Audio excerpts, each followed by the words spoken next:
What would it be without some kind of technical problem? But hopefully, folks, I've alleviated any future incidents of that now, because I gutted the thing and I just reinstalled everything, and I hope we're right. I hope we're good. Buttermilk is a poor source of butter. Okay, yeah. Words to live by at Flyer Talk. Welcome, everybody, once again to the Paranormal Portal. I'm your host, Brent Thomas, and this is our adventure into all things weird and wonderful and strange and unusual. And I am thrilled to be doing it and sharing the experience with you. Hope everybody's doing good. Sinfully Wicked, how you doing? Rachel, how you doing? Flyer Talk, Wizard Moon, Isaac, and who else is here? Aggravated Progressive is here. Just scrolling up quick. I see Lisa. Lisa's here. How you doing, Lisa? Thanks for coming in and being a part of it. Deborah Neighbors is here. Weapon X5 is in here. Good to see you as well.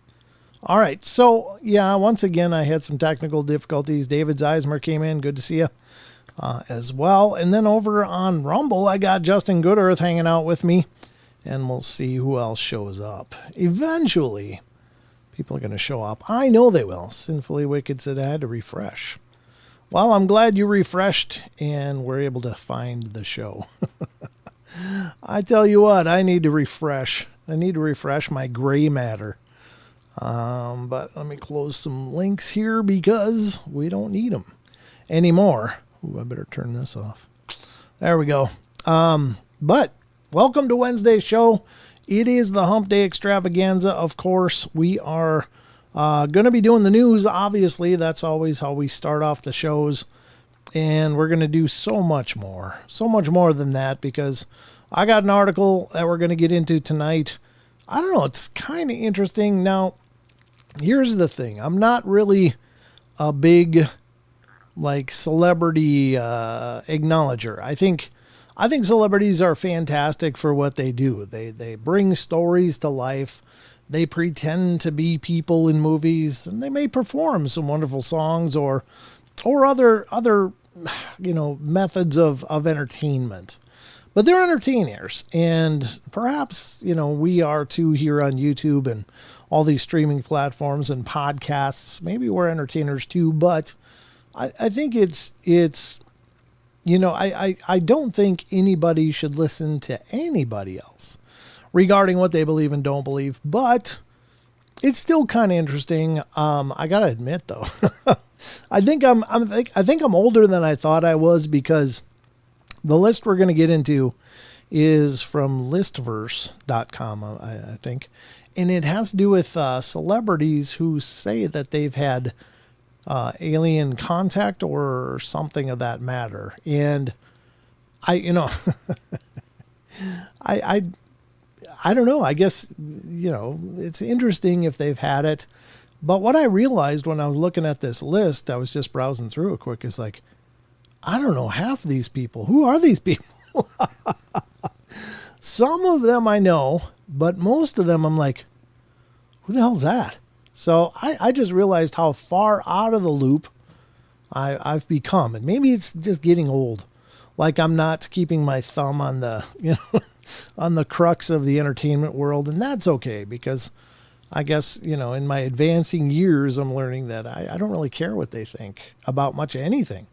Just like that they entertain us. I don't think because they pretend to be people or they can play an instrument that they're somehow qualified to suggest positions that everybody should observe. It's like, whatever. Let people come to their own conclusions, and don't use your platform to try to sway opinion to line up with whatever you believe. I don't do that here on the show. I could. I don't know that it would matter to all of you guys, because I think you guys are already independent thinkers. You're intelligent people, and you can come to your own conclusions. But I always say, believe what you will. Come to your own conclusions. I'm not telling you should believe anything. So, Weird Traveler, I've been meaning to return for the stream, but I have to leave soon. I plan on checking this news out, because I badly need I badly need the palate cleanser after looking up true crime cases in Japan. Oh yeah. Yeah, that'll I don't know. Any true crime stuff is just horrible. But let's get to the news so you can move on, I guess. But thanks for coming in and get the news. I appreciate that. And it's good to see you, Weird Traveler. I appreciate that a bunch. So, to be honest, I'm feeling a little under the weather today. I'm sorry to hear that, David. I hope you feel better soon. And maybe this is just what the doctor ordered. A little paranormal portal. Help you on your way. So, without further ado, let's get to it. Let's get to the news, ladies and gentlemen, and find out just what I've curated for your benefit tonight.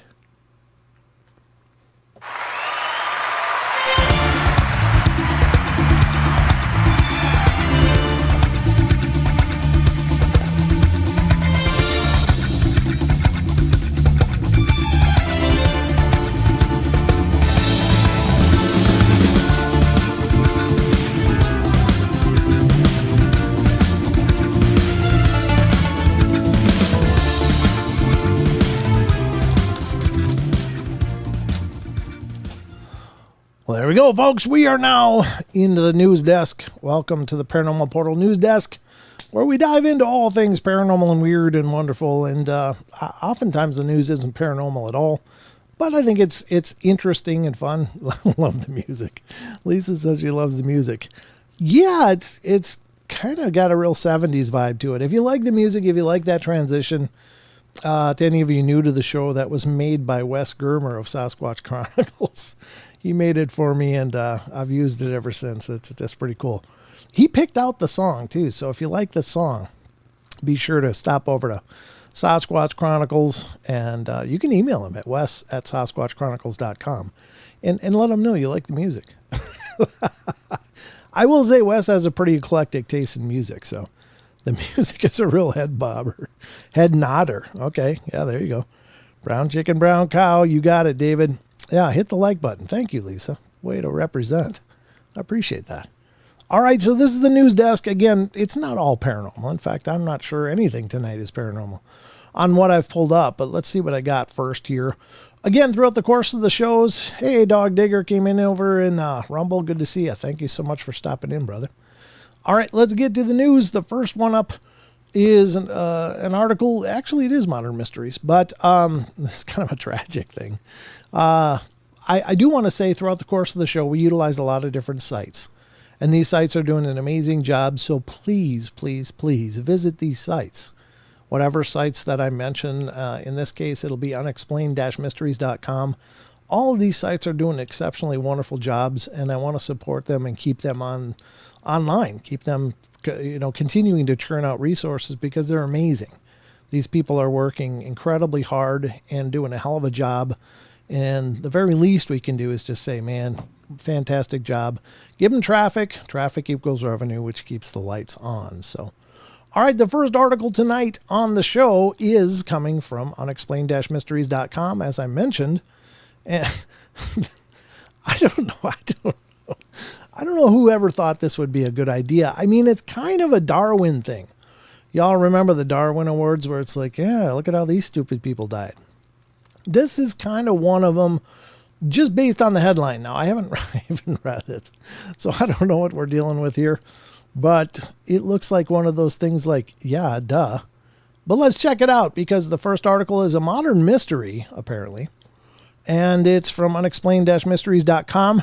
5 fishermen die after drinking contents of mystery bottles found at sea. What? Well, I don't know. It's in a bottle. I'm sure arsenic comes in bottles too. I'm just saying it probably does. Why would you drink anything you found unless you knew exactly what it was?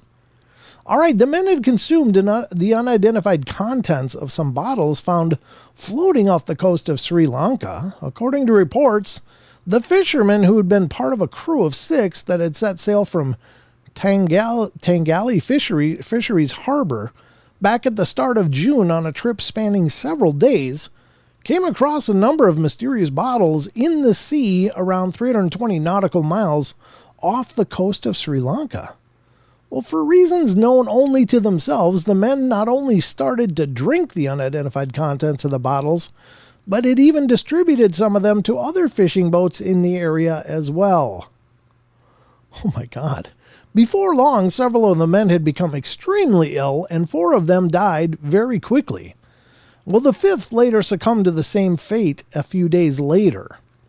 The 6th and only remaining crew member was evacuated to hospital and survived. It remains unclear what was actually in the bottles or why the men would drink the contents, but efforts are now underway to warn other crews not to ingest whatever is contained inside of them. It's possible that the crew believed that the bottles contained alcohol that was still good to drink.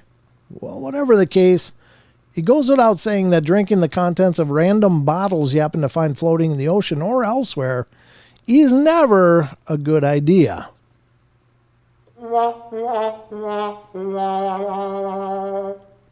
Boy, that's an I told you so, right?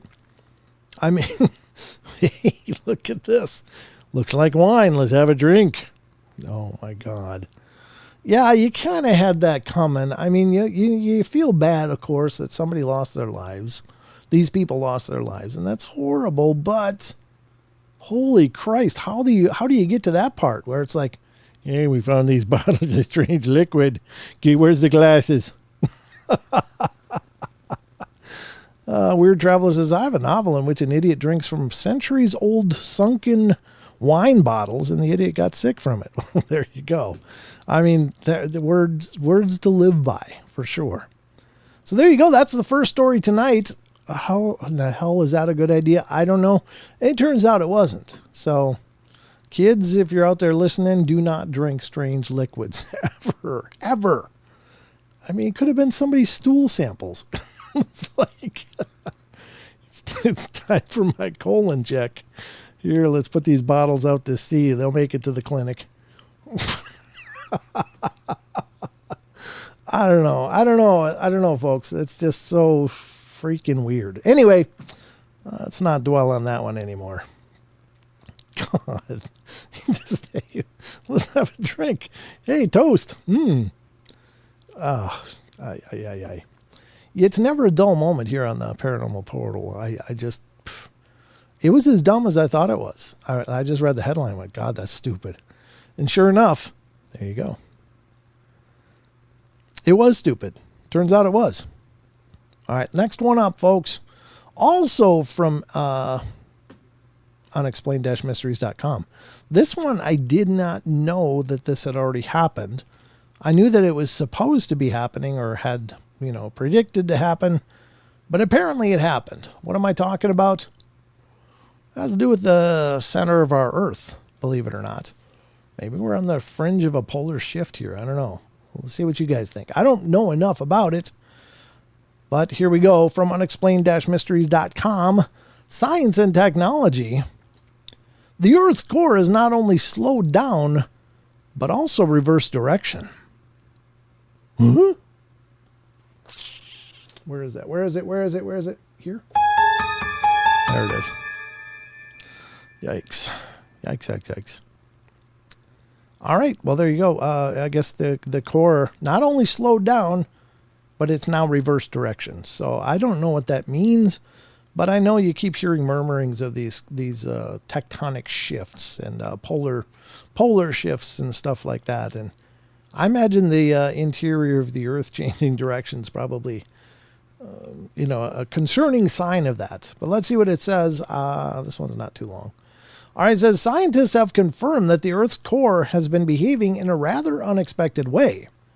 Situated more than 3,000 miles beneath the planet's surface, the Earth's inner core, a vast spinning ball of solid metal composed mostly of iron and nickel, has long remained something of an enigma due to its inaccessible location and the difficulties inherent in obtaining accurate data. Much of what we learn about the inner core has come from analyzing the waves produced by large earthquakes and the differences between waves of comparable strengths passing through the core at different times, providing clues to the core's position and rotational speed. You gotta just hand it to those guys. How freaking smart are these guys? I mean, these scientists. Now, in some ways, they're dense as a brick, but in other ways, it's like, wow, that's brilliant. Last year, scientists came up with a new model suggesting that the Earth's inner core had previously spun faster than the actual planet itself before starting to slow down again. It slowed down to such an extent, in fact, that it has since started to spin in the opposite direction. Wow.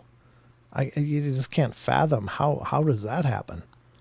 Now, a separate team of scientists have effectively confirmed that this is indeed the case by studying seismic waves produced by 121 earthquakes between 1991 and 2023. They even analyzed the shock waves produced by Soviet nuclear weapons testing in the 70s. And we've been arguing about this for 20 years, and I think this nails it, said study co-author Dr. John Vidal of the University of South Carolina's Dornslife College of Letters, Arts, and Sciences. What do they study? Letters. This is a B. What letters are they needing to learn? What letters didn't they know?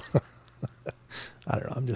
I don't know what the hell the College of Letters means, but it's also Arts and Sciences, and that I got. I think we've ended the debate on whether the inner core moves and what has been its pattern for the last couple of decades. While the notion of the Earth's core is now spinning in reverse might be disconcerting, it's worth remembering that the core has likely been changing direction and speed like this for billions of years. In other words, it's nothing to be worrying about. Well, how do you know that? I mean, we know that there's been cataclysmic events in the history of the Earth, and while some of them have been blamed on, comets and meteors, I guess, hitting the Earth, but what if some of the other stuff is due to this core shift and then polar shifts as well? I don't know. Very strange, but that's all I can tell you. There it is. It is kind of disconcerting, but I guess it doesn't really matter. Tomorrow's going to be Thursday either way. And with that comes all of Thursday's problems just waiting for us, and celebrations for that matter. So I hope your Thursday is full of celebrations, folks. All right, here we go. That was that article. Interesting. I didn't know that before today, but I learned it, and I hope you learned it today as well. And if you already knew it, it's fantastic. I imagine Justin already knew this stuff, but Justin Goodearth, he's a bit of a brilliant man himself. All right, let's get to the next article, and this one may be our last one. All right. Oh, yeah, this one's kind of space and astronomy, but let me look at how long this one is. No, it's quite short. We can probably get another article in after this one. Or we might just do a full 4 articles tonight because we're moving right through it at a pretty respectable pace. All right, here we go, folks. From Space and Astronomy of Unexplained-Mysteries.com comes photo shows enormous scar stretching across the surface of Mars. There's the photo. For those of you that hadn't seen this before, I hadn't seen it before either. It almost looks like an erosion pattern, though, doesn't it? I mean, or it could be a tectonic shift and then a gap. But I mean, some of these closer spots almost look like, you know, when you see like a crack under in cement, and then there's sand on it, but only some of the sand is washed out to show the crack, and you can't quite see the whole thing. That's what it kind of looks like to me. But anyway, this huge, stunning geological feature has been captured on camera in more detail than ever before. Snaking its way like a vast wound across the surface of the red planet, this huge scar-like ravine known as Aganepe Fossa, I'm just brutalizing that, I'm sure, measures approximately 600 kilometers from one end to the other. To put this into perspective, the Grand Canyon in Arizona, the United States, is 446 kilometers in length. Captured by the European Space Agency's Mars Express orbiter, this new image reveals Aganepe Fossa in more detail than ever before, and it helps put its immense size into sharp focus. Scientists still aren't exactly sure how this particular surface feature originally formed, although it's likely volcanic in nature, perhaps being created by magma, not magna. I don't know what happened to my tongue there, but pushing its way up from below. Even this behemoth, however, is tiny compared to the largest ravine on Mars. I guess this is Valle Marineris. Sounds like a sauce. Which measures a whopping 4,000 kilometers in length. Well, there you go. Looks like Mars was just brutalized at one point. I know there's that big scar on somewhere, and I don't know that this is one and the same, but it looks like something like dragged its right along the surface for quite a ways in other pictures that I've seen. And I don't know, I don't pretend to know, but interesting all the same. And there you have it. What the hell is that? Yeah, it looks like you can buy a tank on Temu. What the hell? Anybody want a tank on Temu? There you go. It's right there. All right, there's the future Paranormal Portal studio. I think that's a hen house, actually, but you never know. That might be where I'll have to set up shop. But anyway, there you go. That's that article. Not too intense. Pretty quick. Interesting. I don't know what the ramifications and stuff like that are, but it's just something we didn't apparently have very good visual evidence before. We do now. I can't take any credit for that, but you're welcome. I'll just take a nod for it. All right, here we go. The next and last article here on the news from unexplained-mysteries.com. From the world of the bizarre. This has got to be a camera artifact. But anyway, let's check it out. Man with 3 legs waits at railway crossing in weird viral clip. Yeah, that's got to be a compression artifact or something. Right? It's got to be. That just doesn't make sense. The guy's got 3 legs. Well, they said they might be living among us. Well, there you go, folks. Look out for those 3-legged people. We also call them the tripods. A very strange clip has appeared on social media showing a man with an anomalous extra limb. Sometimes when you're out and about, you come across something so strange that it not only makes you do a double take, but it compels you to grab your phone and start recording while you still have the chance. One such moment was recorded recently by a driver in Peterborough, Canada, who was waiting at a railway crossing when she noticed something odd about a man who was waiting nearby. The man who was pacing around with his hands in his pockets appeared to have 3 legs. Oh, okay. Even weirder was the fact that the man's extra leg had its own extra trouser leg and shoe. What the bleep am I looking at? The woman can be heard repeating over and over in the clip. Exactly who the man was and why he had an extra leg remains unclear. I think we should watch that. What do you guys think? This is definitely news. So let's see what that other leg's doing. I don't know. Maybe it's not a compression artifact. Maybe it's some kind of practical joke, or there's some 3-legged man hanging out for some reason. Maybe. I don't know. Let's take a look. Let me make sure it's muted. It is. All right. And this comes from Viral Hog. No kidding. The guy's got what a... that's the left one is fake. That's for sure a fake. Let's blow that up. The right one and the middle one are real. The one on the left, he's working with his hand in his pocket. It's kind of clever, though. That's one way to get your 15 minutes. Just rig up an extra leg and butcher some dockers, and there you go. I don't know, folks. You saw it here. Definitely not paranormal, but definitely not normal. It's some kind of gimmick the guy rigged up just to get attention. I mean, who the hell waits in the road anyway? He wanted to be seen. There's the sidewalk over here. Obviously, he was doing this for attention just to see how far it would go. Well played, sir. It went pretty far. So there you have it, folks.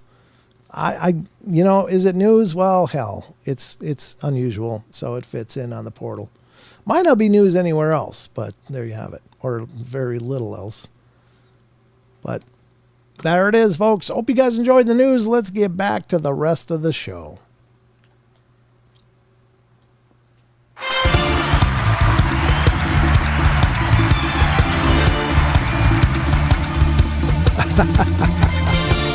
Good point, Sinfully. Might have drank from the bottles.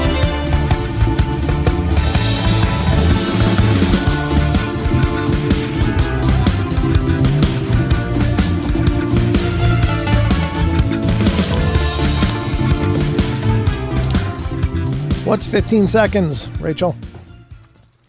I don't understand. What is 15 seconds?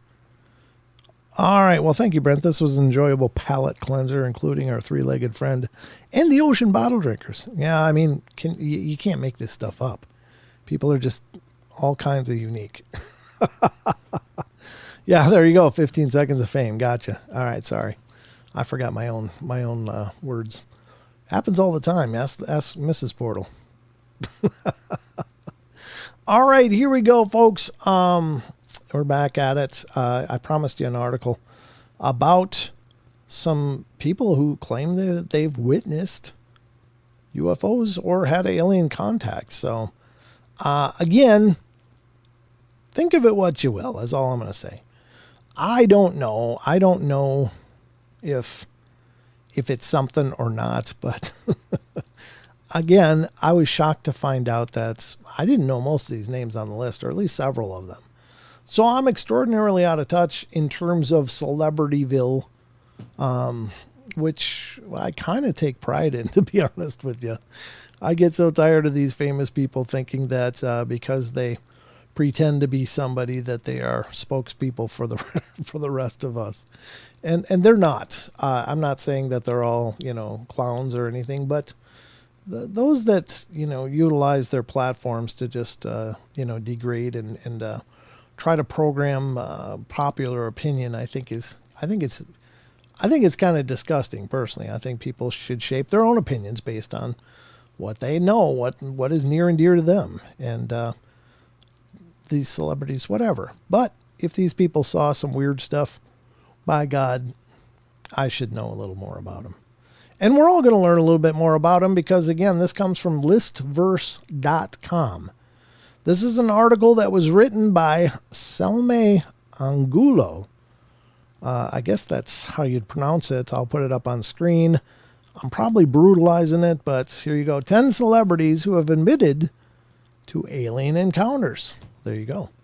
So not only do they pretend to be people, do they sing songs, do they do all this creative stuff, but they also apparently have met aliens. Now, I would postulate that maybe that's because they're in Hollywood. And I think there's probably a lot of aliens in Hollywood. Just saying. I don't know. Who knows? But it's an interesting take. All right. So this is by, again, Selma Angulo, I guess. Again, my apologies if I'm brutalizing this. This article is brand new from July 8th, 2024. So first up, I do know this guy, Post Malone, and he talked about it apparently on Joe Rogan's show. And he doesn't just had one alien encounter throughout the years. He's had several. This guy, Post Malone. Yeah, I guess that's possible. I wonder if he was an abductee. I guess we'll find out. The recording artist has been around aliens all his life, at least according to him. When he was a kid, for one, he claimed that he and his cousin were outside one day when they watched an unexplainable light speed off high into the sky. Then, as an adult living in California, he claimed he was in Los Angeles' San Fernando Valley one night when he saw a whole host of aliens overhead. So he's speaking of craft, though. He's not necessarily seeing aliens floating around. But he was standing on his balcony in the suburbs of Tarzana at the time when he looked up and they were right there. Well, that's kind of cool. Now, it's possible he's been abducted. I mean, you know, when you have multiple sightings of something, it's like maybe you're missing a part of their visit. You know, maybe you should look into hypnosis because, you know, maybe there was more to it. Speaking about it a few years later on Joe Rogan's Experience podcast, Post Malone likened the alien cover that night to a force field. He said of the experience, I used to live in Tarzana and it looked kind of like, it sounds corny, but like a classic force field. It was kind of like in a dome, circular shape in Tarzana, looking down at the whole city. That's not what he said, but that's my version of it. And I'm like, how did no one else see this? But I was there with like he just throws in the Effenheimer every once in a while with 4 other people, and they saw it too. So there you go. I mean, he wasn't alone when he saw it. So that's kind of nice when you see things and you have witnesses. Because I'm here to tell you, I mean, you know, you do question your own sanity. It's like, is that what I really saw? And it's like, yeah, I think that's really what I saw. Flyer Tuck says, David, this is the internet. Our attention Spanish. Keep it from mattering. What does this mean? I would have liked he was smoke. I would have liked what he was smoking back then. Oh yeah, well. Post was smoking some good stuff. Well, probably, but I'm here to tell you. You know, well, I don't know what to tell you. I mean, I think he's pretty well known for having used substances, and that might explain some force fields in the sky. It might, but it's also possible that it was a very real phenomenon he witnessed. You know, I don't know. Again, I've smoked plenty of weed back in the day. And I never hallucinated anything. I mean, you kind of have a different take on things, but I don't ever remember seeing things that weren't there. Everything I saw was there. It was just, I was way more mellow about it. I don't know what's out there now, though. Maybe it's a lot worse, but this is, you know, in my younger years, of course. But anyway, the next up is Demi Lovato. I know this name as well. She's that Disney girl or whatever that does singing now. And she was on one of those talent shows as well. I don't know which one, America's Got Talent or American Idol, something like that. But she was on there as well. Demi Lovato is such a big believer in aliens that she once made a docu-series about finding them. Oh, that's right. She did. She did a show. That's right. Where she was going out to research it, which is kind of a silly idea. It's like, again, the thing about celebrities is that they have an automatic platform to do whatever they want to do, you know, and studios and entertainment companies will just sign them up like right now. You see it all the time with podcasts. You see it all the time with their little, pursuits into other stuff. And no offense, of course, because I think Jack Osborne is doing a hell of a job with what he's doing. I think he's very sincerely out there, very interested in the phenomena. So I don't mean to cast any aspersions at him, but his position as Ozzy Osbourne's son and appearing on the Osbournes was like a golden ticket for him to go and do that and start out right at the top level. I mean, he didn't have to grind his way up, so good for him. I mean, it's just the luck of the draw, so to speak, that he, was just in a position to instantly have that celebrity and to be able to do it. But I think he does a great job. I'm not degrading Jack at all.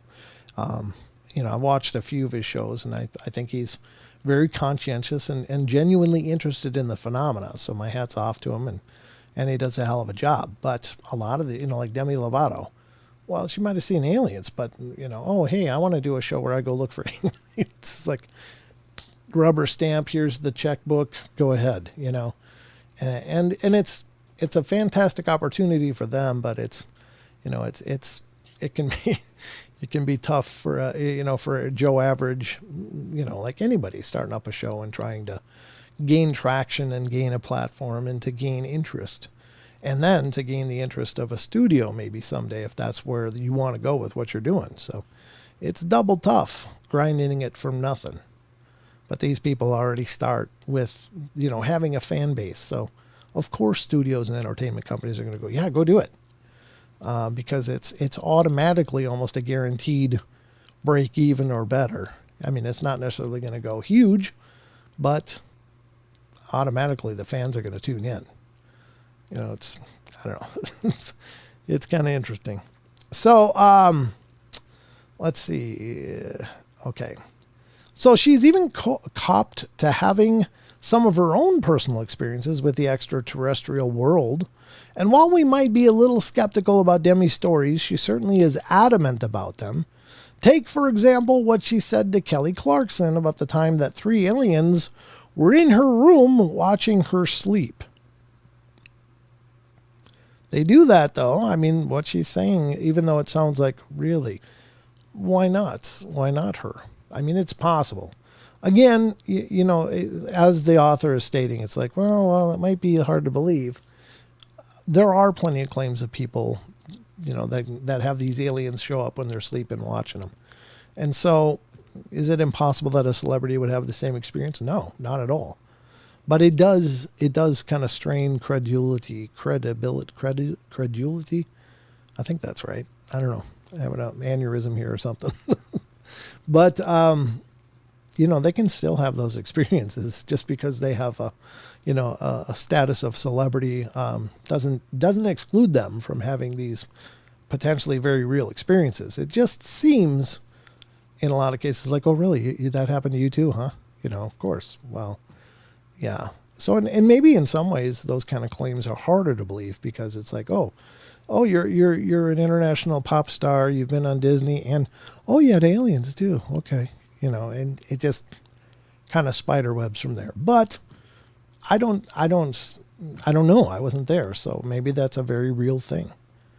A lot of people blame aliens for sleep paralysis. And that's probably true. They blame a lot of stuff. There is just as a side note, there is a medical condition that is sleep paralysis, and it's been medically documented, but that doesn't preclude the possibility that there is a very spiritual or supernatural cause for some of it as well. It doesn't mean all of it is supernatural, but it doesn't negate that. I dealt with sleep paralysis for about 2 years pretty regularly.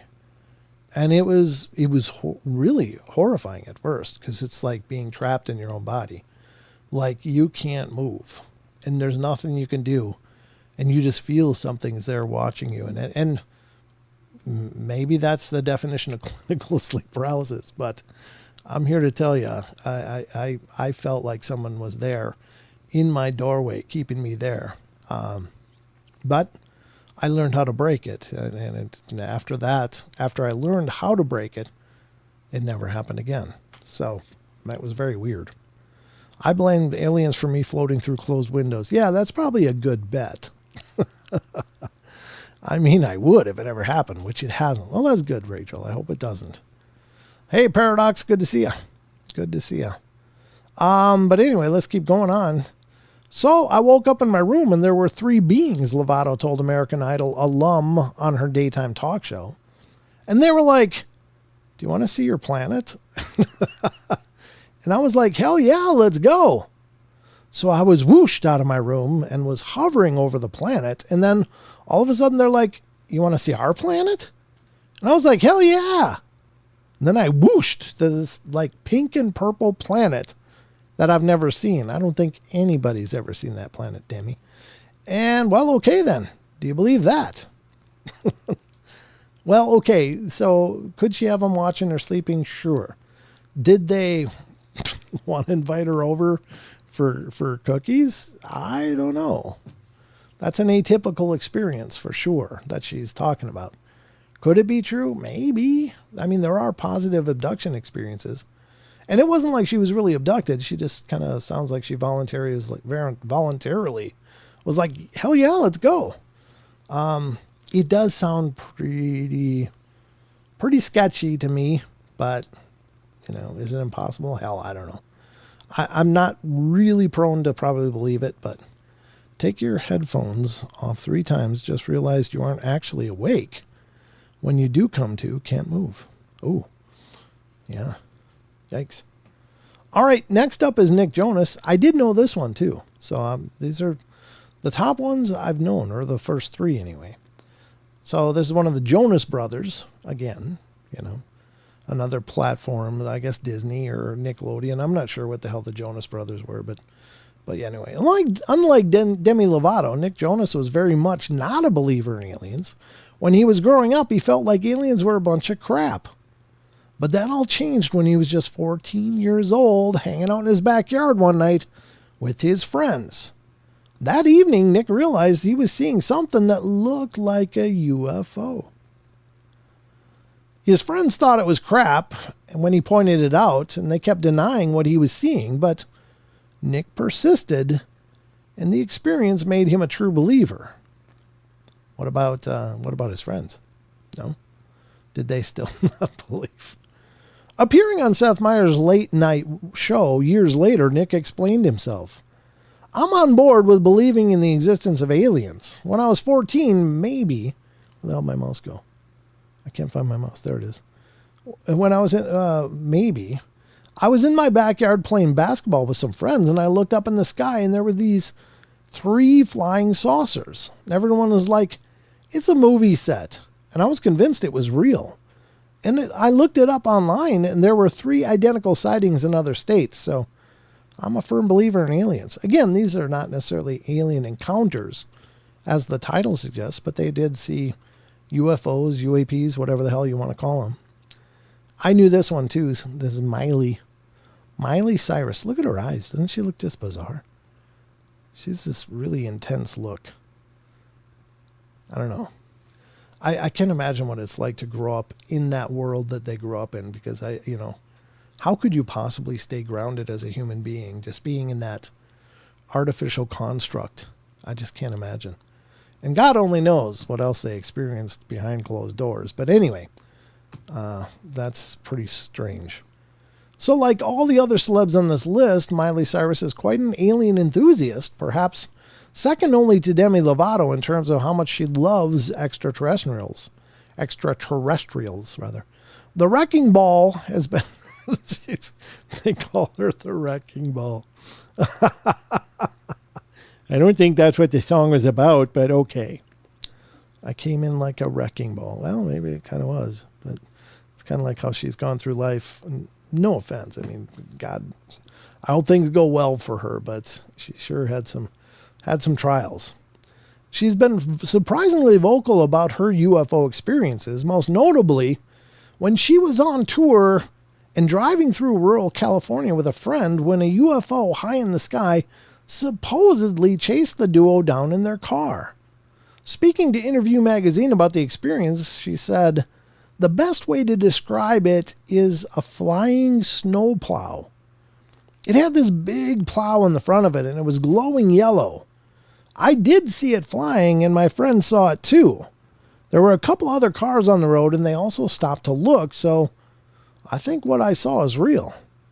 That's an unusual description, though. I don't think I've ever heard of a flying snowplow, but maybe. I don't know. I guess they could come in all shapes and sizes, but no. Well, not ready to leave it alone at that, Billy Ray Cyrus's daughter continued her explanation.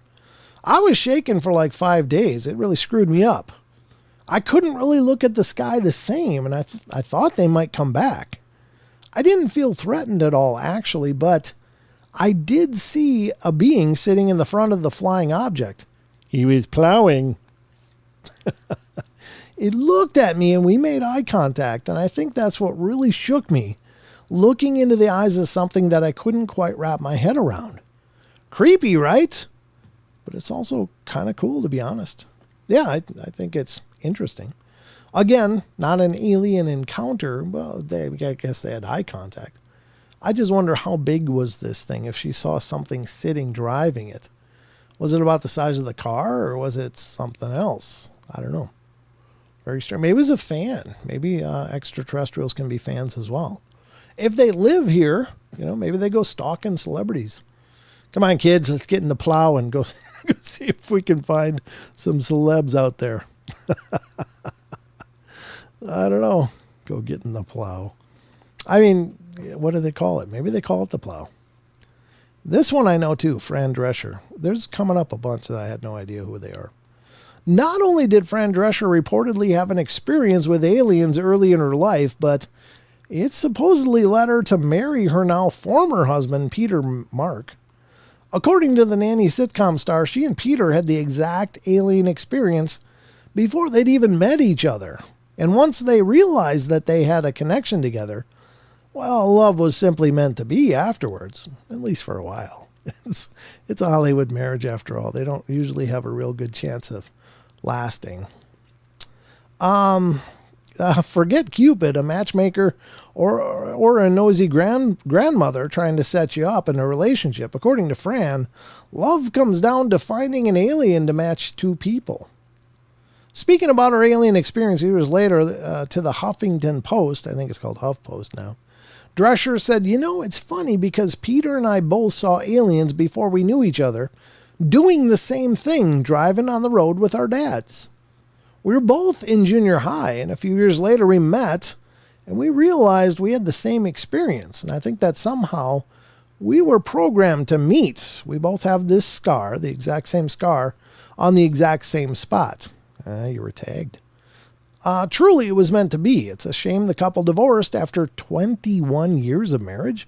Then they divorced? I don't know how you can get that far and then go, I've had enough of you. That's it. It makes us wonder, did the aliens set up the split too? That's a good point. Could be. Now, this is one I don't know. Who the hell is the untold truth of country star Casey Musgraves? I guess she's a singer then, right? Okay. Casey Musgraves has always taken an interest in all things space. After all, there's a reason why she calls herself Spacey Casey. Pretty catchy. Should have wrote a song like that. It all started when she was a kid and her father brought her a telescope to look up at the night sky. And after all that looking up at the world far above her, well, she's certainly seen some interesting things. The most interesting of those when she was on a beach in Mexico for a friend's wedding. According to Musgraves herself, while everyone was focused on the ceremony and the sweet love story, a UFO supposedly flew down from the sky and hovered right over the hotel. Of course, people drink a ton of tequila when they go to Mexico. Yeah, there's always that. Casey swears it's not a drunk hallucination, I guess. I noticed something hovering above the corner of the hotel, Musgraves told NME years later. I don't know what that is. In the night sky, it kind of looked like the underbelly of a bird. You couldn't really see what it was. You know how around the outside edge of a hotel, they sometimes have floodlights that point up into the sky? Well, whatever it was being shined on by those. Well, as she continued, I was very confused by it, so I said, "Y'all, what's that?" She's obviously a country star. She started with y'all. Nothing wrong with that, but that's definitely what country singers talk like. We all watched it for a minute, and then it changed shape into an X pattern, like a windmill shape. It was so weird. Then it started glowing and doing things that nothing normal would do. It was crazy. Okay, here's another one I don't know. Lupe Fiasco. I have no idea who this guy is. But that's him. Lupe Fiasco was still a kid when he had an extraterrestrial experience that totally changed his life. He was sleeping peacefully when he was suddenly awoken in the middle of the night. He suddenly felt like he was being surrounded by some sort of electrical current. Tried to move, but he couldn't. Finally, after several long minutes like that, the electricity stopped. As it did, he opened his eyes and saw a black disc flying outside of his window. Even worse, he noticed that he'd been left with a mysterious scar on his skin, which wasn't there the day before. Little sample, I think. They took a sample of Lupe Fiasco. Maybe they're going to clone him. Maybe that's what's going on. It's a cloning program. Might be a bunch of Fran Dreschers and Miley Cyruses and stuff out there driving their plows. You never know. I'm just saying. Years later, during a radio show appearance, the rapper recounted the experience. When I was 11, I definitely had an extra-worldly experience. I got a scar on the bottom of my ankle, and I don't know where it came from. I never had surgery there. I never remember falling there, and I've done martial arts my whole life. It could be something from that, but I remember waking up and just being shocked like I was surrounded by all this electricity. What a surreal experience. Absolutely. Yeah, I don't know. Again, I'm not mocking these people, but, oh, duh, silly me. The alien got them together. Sorry. Yeah. Ooh, Frank Drescher, yeah. The one you're looking for are from the south of the border there. Uh-huh. All right, here's Keisha. I think I've heard this name. Isn't she a singer or something?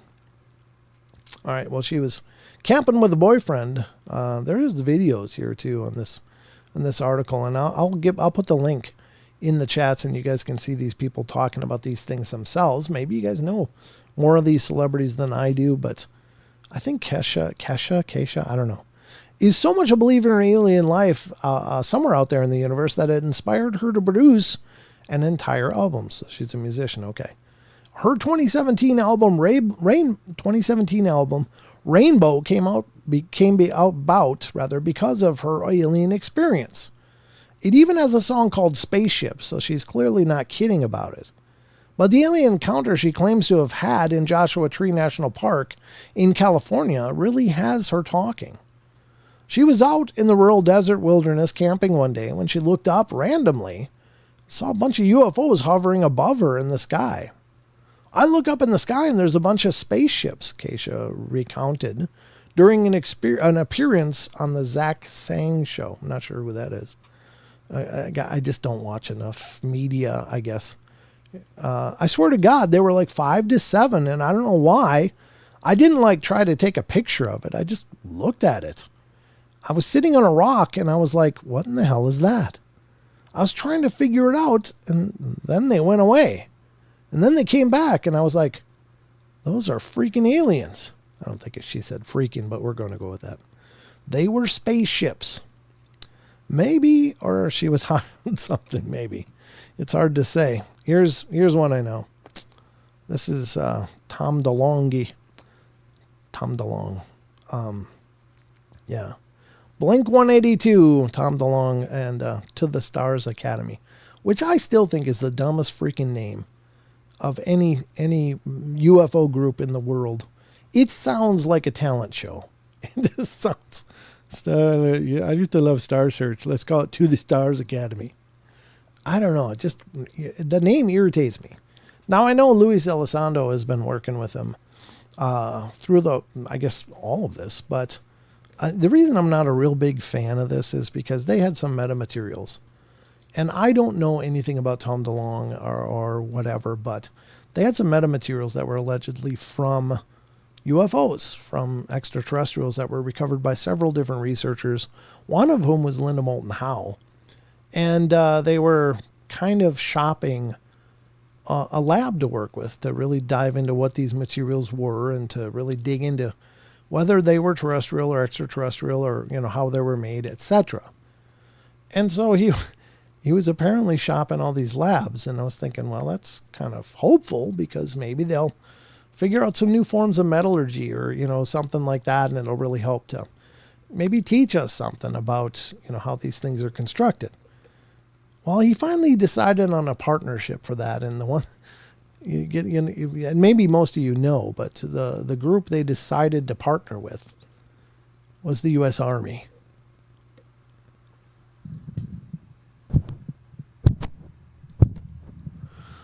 Yeah, the Army.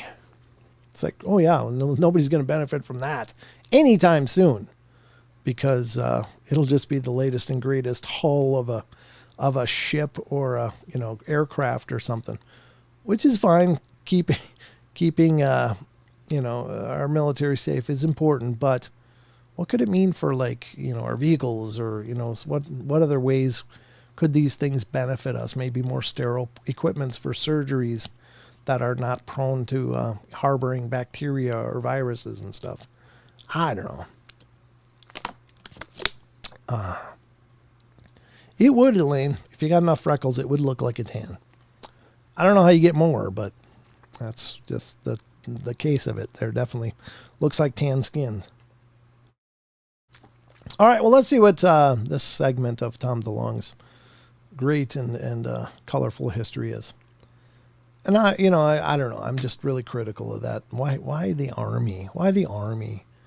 I mean, really? That was the best you could do?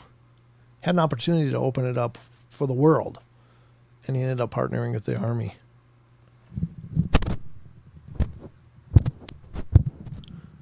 Okay. I'm better. Yeah, me too, David. It's just like, oh. Blink-182 frontman Tom DeLonge has spent much of his free time researching aliens. At one point, he even put his music career on hold. I don't think it's on hold so much as it was kind of done.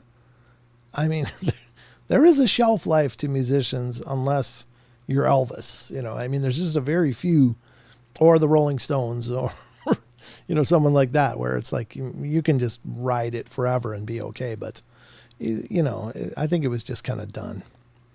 Anyway, I'm not trying to cast aspersions here. I don't know the guy, and maybe he has really great explanations for all these things, but I don't know that he put it on hold. And then he founded the To the Stars Academy of Arts and Sciences, which has an entire division dedicated to the study of unidentified flying objects. Pretty cool. And it all comes from a guy who has been very open and honest about his alien encounters. The most notable of those was a strange occurrence during a camping trip to a rural location very near Nevada's Area 51. All at once, Tom woke up in the middle of the night. He was unable to move his body, even though he was completely coherent, but it wasn't sleep paralysis. My whole body felt like it had a static electricity, and I opened my eyes, and the campfire is still going, and there's a conversation going on outside the tent. The rock and roll frontman recounted later to the Hollywood Reporter. It sounded like there were about 20 people talking there. And instantly my mind goes, okay, they're at our campsite, but they're not here to hurt us. They're talking about this stuff, but I can't make out what they're saying. But they're working on something. And then I close my eyes and wake up, and the fire's out, and I have about 3 hours of lost time. Aliens are a very, very strange dream. Could be. So this is another one. I guess there wasn't as many that I didn't know as I thought, but I know Goldie Hawn, obviously. She's a doll. I don't know her personally, but I think everybody that remembers Goldie Hawn and was alive for most of her career can appreciate her career. She was in a lot of fun movies, and she did a great job. Goldie Hawn was taking a nap in a friend's car one day years after her dress rehearsal for an upcoming dance performance when she woke up to a high-pitched sound. As she described it, and startled, she looked out of the window, and what did she see? Aliens. Well, that's what she thought, at least. Speaking on the Time to Walk podcast, Han recalled, I see these 2 or 3 triangular-shaped heads, and they were silver in color, slash for a mouth, tiny little nose, no ears, and they were pointing at me in the car as if they were discussing me like I was a subject. And then they were droning, and I didn't know if it was real or not real. And finally, I burst out of it, and it was like bursting out of a force field. And of course, I go back to all the kids, and I went, oh my God, I think I made contact with outer space.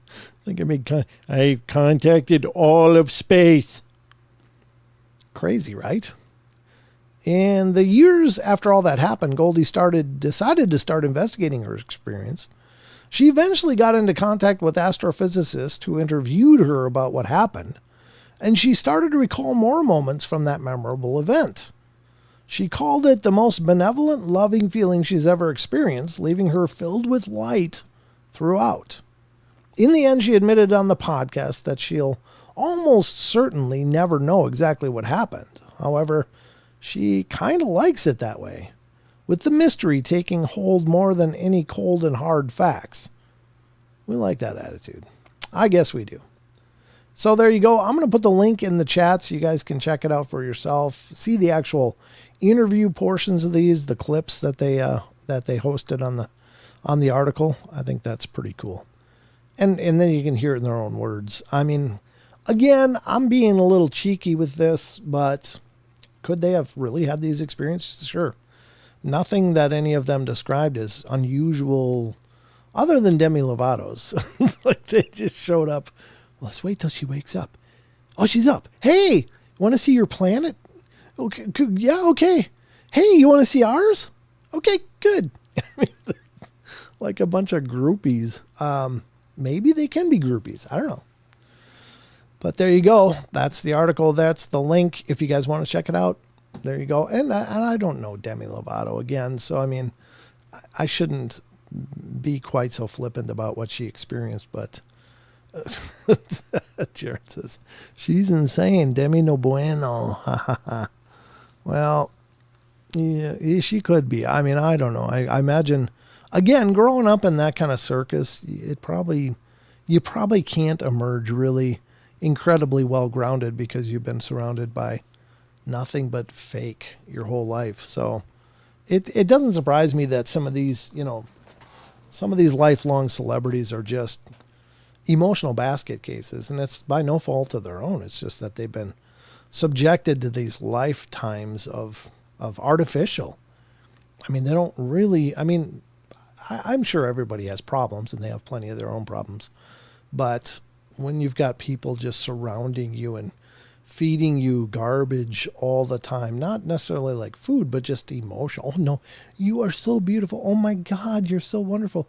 Oh, don't listen to the critics, and it's, I imagine they're trying to keep their spirits up and stuff, but I mean, sometimes you got to have those roller coasters in life just to figure out how to be emotionally well adjusted. And I think these people are insulated to such a point that they just never develop an emotional IQ.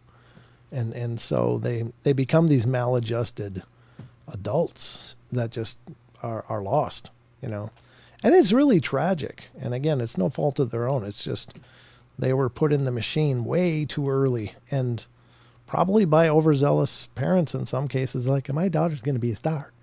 And that meant more than your daughter's state of mind and her mental health and stuff. And I don't know. Agreed to the bleh. Save that one for the blooper reel. Agreed to that, bro. They're told they're perfect and then told they're trash every day of the week. Yeah, maybe. I guess it's probably a really artificial roller coaster they're on. But it must be hard to keep your feet on the ground in those situations, especially if you're making adults money. Yeah. Yeah, I mean, they are. I worked at Disney for a time. I've seen how strange their management can be.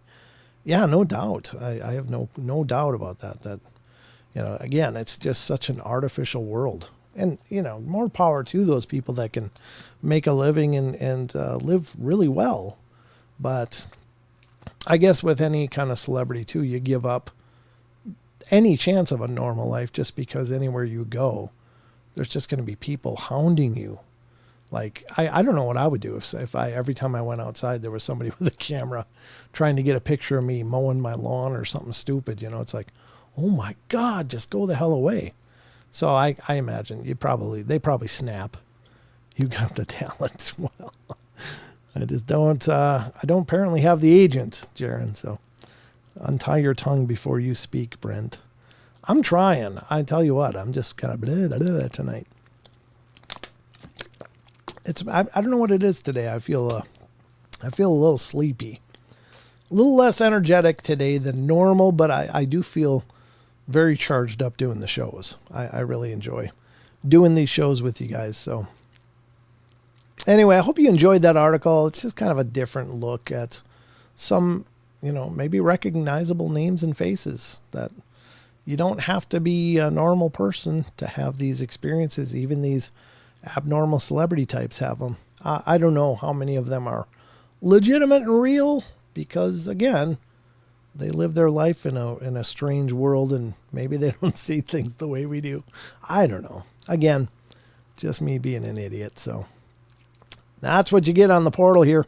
Absolutely unscripted, unrehearsed, and unexpected most of the time. I don't even know what the hell's coming out of my mouth next, believe it or not. It's just stuff comes out. Thank God, because this would be a really stupid show if I didn't have the ability to speak. All right, so that was that. I hope you guys enjoyed that. Did you like it? Where's Don been? Don's not going to be on the Wednesday shows for a while. Things are going really pretty well now. He's, obviously he was maybe going to stop in tonight just to say hello to everybody and thank you for all your love and prayers. But yeah, he's had some family emergencies and stuff. Now everything is really going well, but I don't know. I mean, it's not my place to speak about what Don's going through and what, it's not him personally though. It's a loved one that's been experiencing a hell of a time, and Don is being supportive and trying to help out that family member. And so he already works a full-time job, and it's taking the rest of his attention that he does have available when he would come over here, but he just doesn't have the time now. So we'll just be waiting patiently for his eventual return. But he was going to come on tonight and just thank you guys, but perhaps he just hasn't been able to. But he did. He is really very much appreciative of all your love and prayers and support and well wishes. And I'm sure he'll show up at some point and let you guys know that. But I'm relaying it for now because that does come up in the comments. Where's Don been? I miss Don. Yeah, we all do. We all do. But he'll be back when he can be. We love you doing your thing. But I just wondered. Yeah, no worries. No worries. No, it's perfectly fine.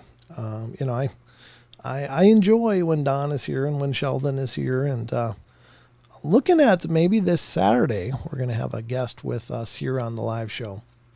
I guess I can announce this. It's not confirmed yet, but we might have Mr. Cade Moya of the Believe podcast out of Australia. He might just come on and go through the Saturday show with me. So we'll see just what the hell's going on then. But Cade's a great guy. He's been a long time dear friend of mine, and it'll be a lot of fun. He's just a wonderful person. So yeah, I was just talking to him today, and he's gonna see if it'll work out, because our shows go live at, I think he said, about noon his time the next day. So right now it's like 1 p.m. Is that about right, Maggie, for you too? Are you about 1 p.m. on Thursday? I don't know how I don't know how time works around the world like this. I just know it's a different day, and I'm not ever sure what time it is. So yeah, we'll have Cade on the show probably this Saturday. But if not this Saturday, then he's going to appear pretty soon. And midday for you. Yeah. Okay. There you go. So hopefully that'll happen, because Cade's been a dear friend. And so I'll be looking forward to having him come in and hang out with me on the show and probably turn it into a podcast too. We'll see. We'll see what he brings to the table. We'll see. All right. What do we got going on now? Let me just see here. What time is it? Holy macaroni. It's already almost 8:20. Man, time flies. I remember when I called in some time ago and talked about how I bought a pair of night vision binoculars. So, David, did you ever see anything? Have you ever, are you still using them at night? Have you ever caught anything strange with those? I'd love to know. Because several times when I look up, oh, thank you, two of my favorite podcasters, yay. Thank you, Maggie.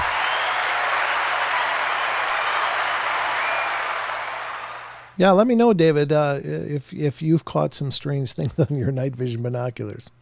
I don't know what part of the world you're in, David, but, I think there's always strange stuff up there.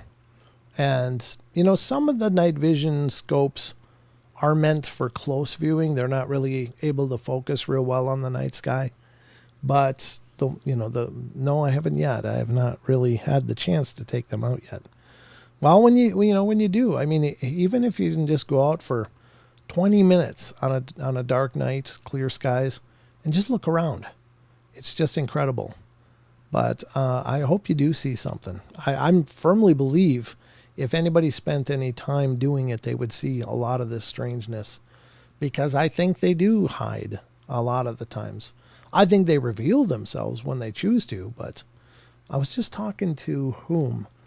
What show was I on?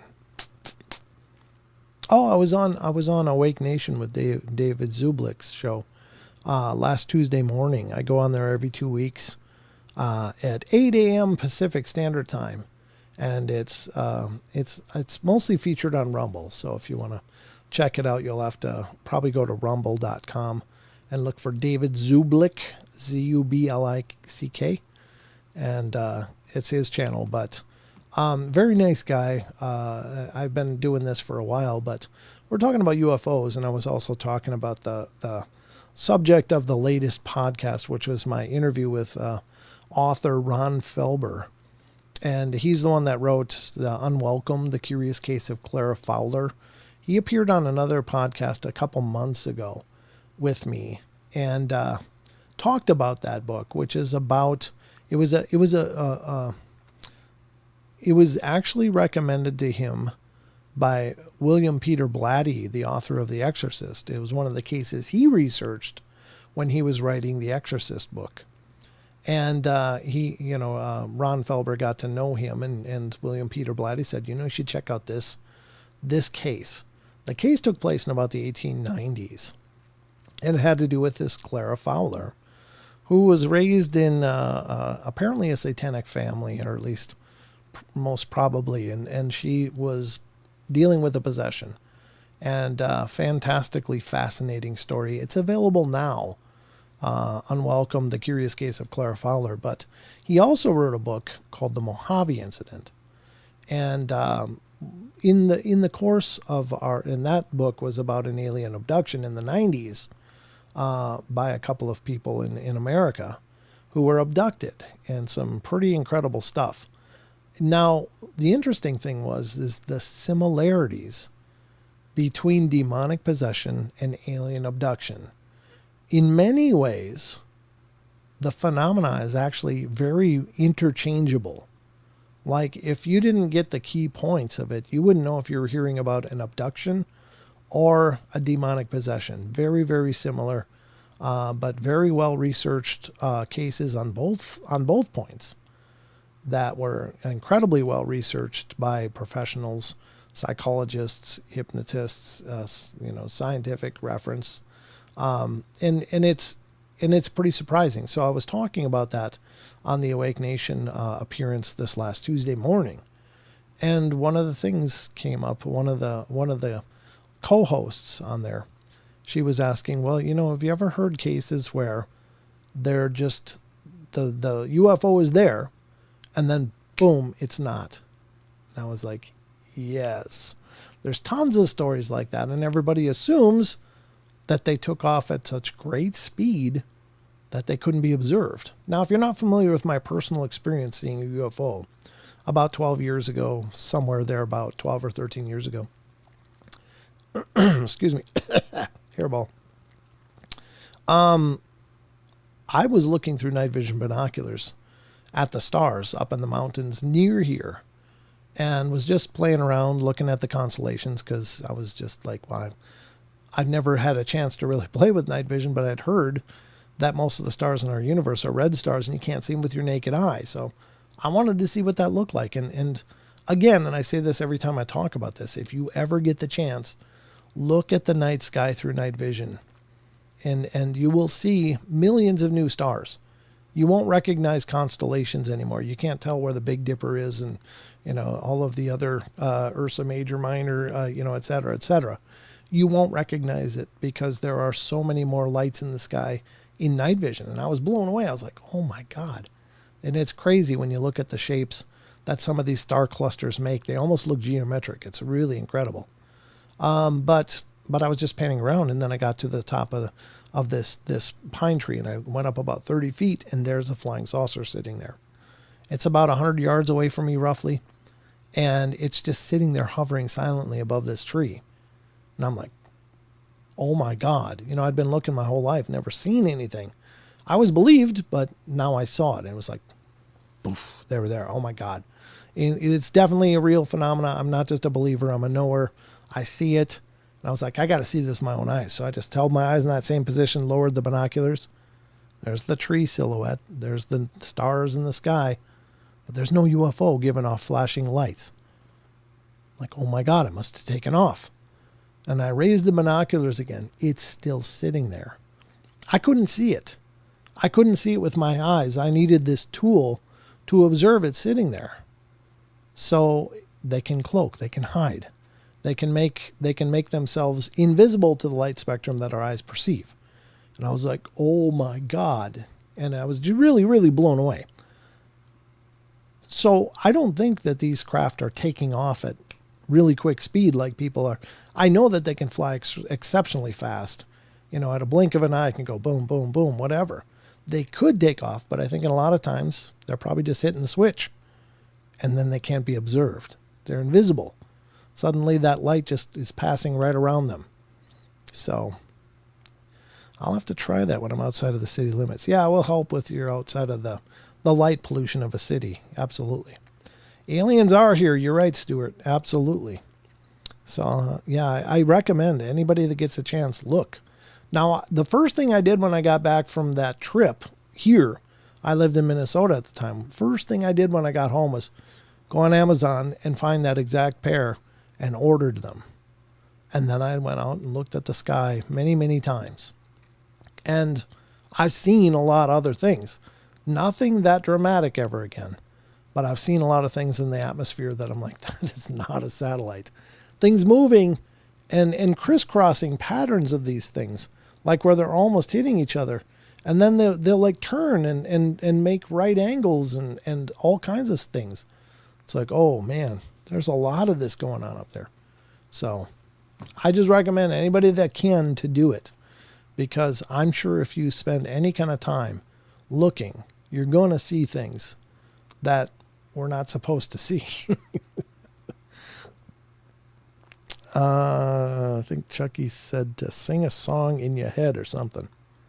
That's where I got my pair. Yeah.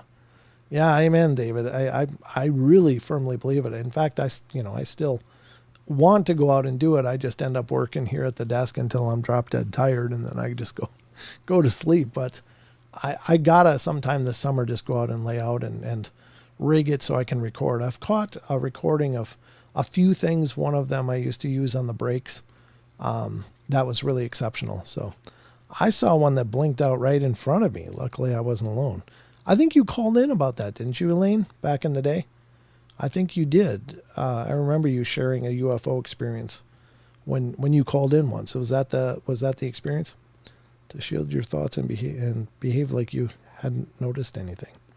Yeah, maybe there's that. I remember that call. Yeah, me too.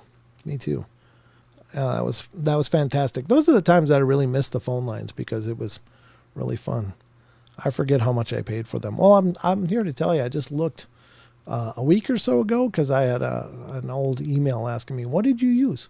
Somebody emailed, they heard my me being interviewed about it. And I inadvertently, I always get the emails after that, people reaching out to paranormalportalradio@gmail.com. What brand did you get? What, you know, and so I would tell them and send them a link in the past, but I looked and I can't find them anymore. They were made by a company called Night Owl, and maybe there's another version of them out there other companies are making or whatever, but the version that I had, I don't think is made anymore. But I would only recommend that if you're going to get something to do this with, get something that has a record feature, or at least that you can hook up to something to record what you're seeing. Because if I had had that ability, when I saw this UFO above the tree, just hovering and just sitting there, I would have the Patterson-Gimlin film of the UFO world. I really would have. It would have been that extraordinary. But I all I can do is share this is what I saw. And I've shared it on many, many shows whenever I'm interviewed. Inadvertently, or always I get asked, what are your experiences? Have you ever seen a UFO? It's like, boy, have I. Buckle up, we're going in. So, yeah, but if only I could have recorded it. Then I could show people what I saw. But so if you're going to do it, get something that you can record, because you just never know when those things are going to happen. But if you're ready, that's why I firmly believe the next big Bigfoot video is going to come from a dash cam. And street crossings are like the biggest sighting of all that most people experience. They'll be driving through a forest and then boom, right there is the big creature crossing right in their headlights. It's like, oh, if people had dash cams, there would already be incredible video evidence of these things. And dash cams are becoming more and more prevalent. So the next Patterson-Gimlin film will come from a dash cam in my estimation. It just seems like the most likely that's how it's going to come. And probably maybe even has been recorded already, but whoever owns it isn't coming out and going, hey, look what I found. So, yeah, I might not like that too, Elaine. So far, just recorded eye shine from kangaroos poking up behind boulders briefly. But that's even cool. Al, I'm here to tell you, just having night vision scopes of any kind is just, it's fun anyway, because you can go out and it'll be pitch black and you can just look around like you're in Silence of the Lambs. It's creepy, but cool. So I was talking to Elder on the res a few weeks back, and he told me that some of the things we think are UFOs are actually animals. Well, it could be. I wouldn't surprise me that there were some biological beings that are undiscovered by our sciences that may be able to, exist in the sky, much like the oceans, that perhaps they are in there somewhere. I have a dash cam. Very good. Yeah, just keep it on. I have a Bushnell, Grateful Owl says. Very cool. All right. Yeah, I think that's cool. Now, it's time, though, for us to go on the next leg of our journey, which is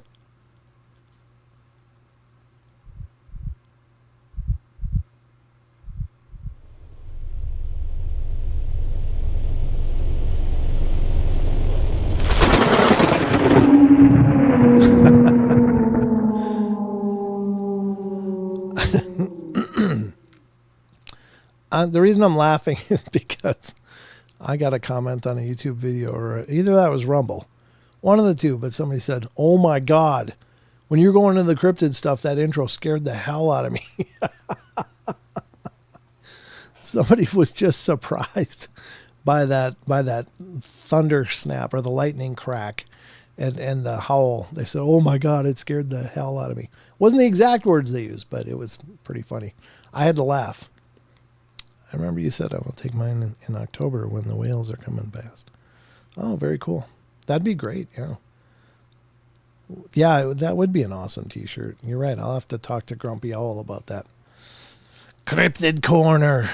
The Paranormal Portal Cryptid Corner.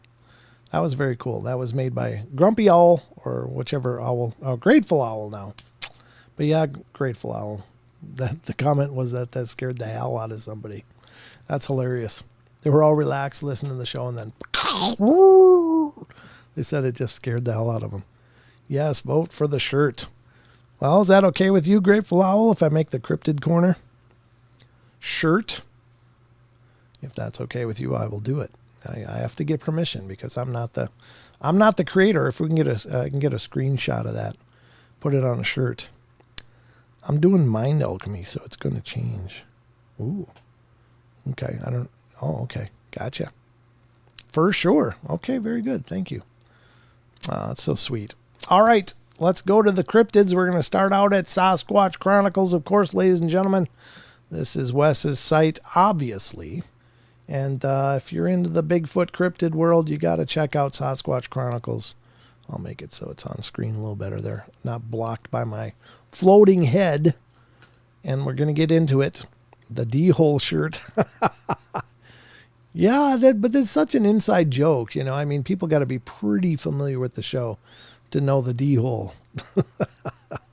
Yeah, Wes is the best. He's really awesome. I was talking about my handle. Oh, okay. Your handle? What was it going to be? Doing mind alchemy, so it's going to change. Okay. All right. Well, it changes a bunch. That's good. But we're grateful you're here, of course. I know I'm repeating myself here, but as soon as I catch something on my binoculars, Brent, you're the first person I call. Amen, David. I appreciate that, brother. I really, really do. I'll be happy to feature it here.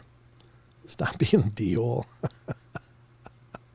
I don't know why I saw that word and thought D-hole was the way to say it. Never occurred to me that it was dole. That is a weird name for a canine creature, though. A dole. Who came up with that? I think a D-hole is cooler. All right, let's get to Sasquatch Chronicles. These again visit SasquatchChronicles.com blog, because if you're not, you're missing a whole bunch more that Wes takes his time and energy into putting out there. There's some great information. I love you too, Maggie. Thank you. You had to do that. All right, here we go. Limited edition. We can maybe do that. We can do that. All right, Sasquatch Chronicles blog from July 10th. Bigfoot and Bailey. A listener writes, I thought I'd give you some bullet points to a Bigfoot weekend I was blessed to have experiences. Well, this started on Friday, July 21st, and ended on July 23rd. Obviously not this year. Just so you know how the weekend started, I responded to our campsite and picked as a spot to pitch my tent. Okay. After setting my area and met some people from outside Houston who were there with their 10-year-old son closest to my tent, the 10-year-old asked to go to a nearby creek and look for some rocks there. We left but returned after about 5 minutes. He'd chosen a way that was at the bottom of where the two hills meet. Add into this that I knew it had rained the night before in this area, as I followed the weather in order to pack right for the weekend. The kid stopped about 25 feet from my tent and behind his parents' tent, and he said, I found a footprint. Well, we kind of blew it off, and then Jesse Morgan came by to introduce himself. The boy told him what he'd found, and he went to check. Sure enough, there was a larger and a smaller print. I took some photos.